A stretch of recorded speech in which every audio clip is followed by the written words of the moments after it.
and today we are back with another review of Transformers Studio Series The Last Knight Mohawk. Now, Mohawk is part of the most recent wave of figures, and in the next couple of seconds I am going to show you his exact impact on the movie, because he's actually pretty impactful, so we'll go ahead and roll the tape. What up, fellas? Man, I want to kill you right now. And there you go. That's about all he did in the movie. I mean, true Oscar-worthy writing by Michael Bay and his team. I mean, just like amazing. Could not be topped. But anyway, back to the figure. He does turn into a motorcycle. It's not the motorcycle he turns into in the movie. It's close, but not really.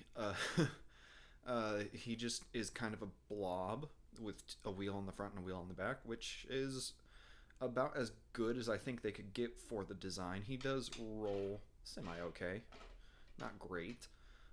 He does even have weapon storage for his tiny little knife that I don't even think we see him use in the movie. It's just a little slot right there. You just put it on this little tab right here. And there you go. And it looks fine. It's better weapon storage than a lot of Transformers do have. Better storage than a lot of Transformers have these days in vehicle mode. There we go. Alright, so now that we have all that out of the way, let's get down to some size comparisons. RC, Bumblebee, Cheetor, Scourge. So now that the review time has lasted about as long as Mohawk's overall screen time in The Last Knight, let's go ahead and get down to transformation. First, what we want to do is take this back section right here, push up on it, and push up right here. These are going to become the legs in robot mode. We'll just go ahead and split them down the middle, and we'll just leave them there for now. Next, we are going to take these two sections on each side of the back tire here and pull them out. These will become his arms. In fact, we will go ahead and fold out the hands and rotate them down just to get them out of the way. Now, yeah, that's one thing. His transformation does lead to his ball joints popping off sometimes. I'm probably just being extremely butterfingered with it. But we'll go ahead and take the front wheel and push it to this side. Push it that way. And that will just rotate around. And we'll go ahead and fold the legs down.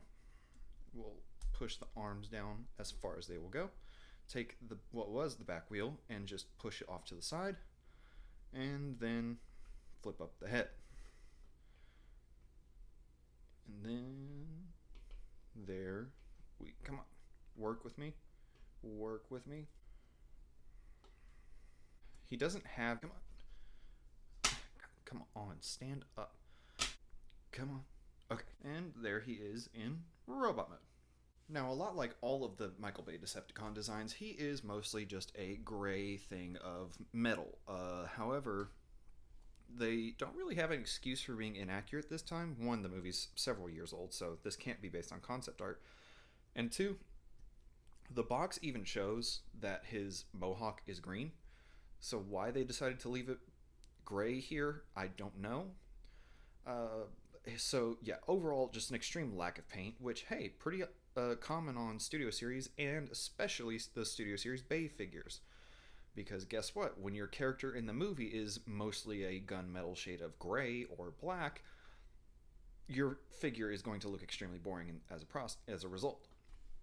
So he does have some pretty nice shade of green going all around the figure. As far as articulation goes, ball-jointed shoulders, ball-jointed elbows, ball-jointed hips. He has a hinge at the back knee here, ball joint at the ankles. The head is on a 5mm peg, which allows it to rotate a full 360, and he has an opening mouth. One other thing, you can pop the head off like it happened in the movie. Hooray! Now, for a core class figure, Mohawk is actually pretty tall. Let's go ahead and get down to the size comparisons for this mode. Rumble, Hot Rod, Ironhide, and Shockwave. Now, bringing his knife that we I don't think ever see in the movie. You can just peg it into his hand like so. There is just like a 3mm port, and that looks okay. He does have weapons storage outside of his hands. If you come around to his ass, he has that little peg there, which will go into the same notch as the peg in vehicle mode did, and that just has it on his ass. Insert Armada hotshot joke here. So yeah, overall, the figure's actually pretty good, if only it were, given to a character that actually had any impact whatsoever on any Transformers movie ever made. Just some objective things, he does need more paint on him overall. But that's a criticism of Studio Series as a whole. Could have used with a few, just joint tolerances here and there, but other than that, he's okay. Not a bad figure. I picked mine up at Target. You can get yours wherever you like. I know distribution is kind of shitty right now, so just get it wherever you can. That has been my review of The Last Knight Mohawk, and I will see you guys some other time.